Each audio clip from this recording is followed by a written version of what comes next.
नमस्कार। अजस्ट्रो मनी गुरु में आप सभी का स्वागत है। मैं हूं आप सभी के साथ दीक्षा।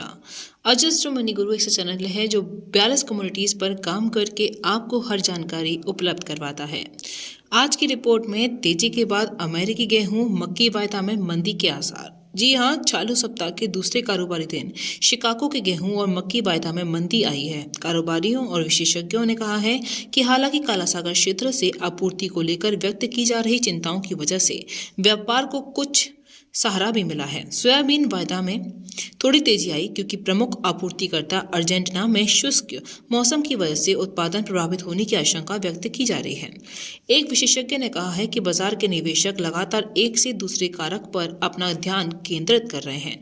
बाजार को फिलहाल अल्पावधि में कालासागर आपूर्ति की विश्वसनीयता को लेकर चिंता बनी हुई है। शिकागो बोर्ड ऑफ ट्रेड का सर्वाधिक सक्रिय गेहूं वायदा 0.40% मंदा होकर 7.88 $1/2 प्रति बुशल पर रह गया है। मक्की वायदा 6.84 $1/4 पर 0.10% नरम हुआ है। दूसरी ओर सोयाबीन वायदा इतना ही सुधर कर 15.43 $1/2 प्रति बुशल पर पहुंच गया है। हाल ही के दिनों में मक्की और गेहूं वायदा में तेजी आई थी क्योंकि यूक्रेन में चल रही लड़ाई गहराने को लेकर चिंता व्यक्त की जा रही है, क्योंकि इसकी वजह से आगामी मार्च महीने में सप्ताह होने वाली यूक्रेन के अनाज निर्यात संधि के तहत डिलीवरी के रास्ते पर किए गए समझौते को खतरा हो सकता है।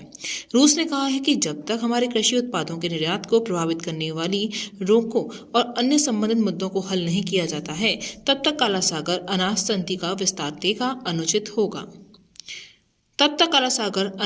को विस्तार देना अनुचित होगा। उधर यूक्रेन की कृषि मंत्रालय ने अपने नवीनतम आंकड़ों में कहा है कि आगामी जून महीने में सप्ताह होने वाली वर्तमान सीजन 2022-23 की अभी तक की अवधि में देश का अनाज निर्यात 28.70% गिरकर 2.92 करोड़ टन रह गया है। अनाज निर्यात में यही मुख्य उत्पादन तुलनात्मक रूप से नीचा होने और रूस के हमले की वजह से ढुलाई में आ रही दिक्कतें हैं।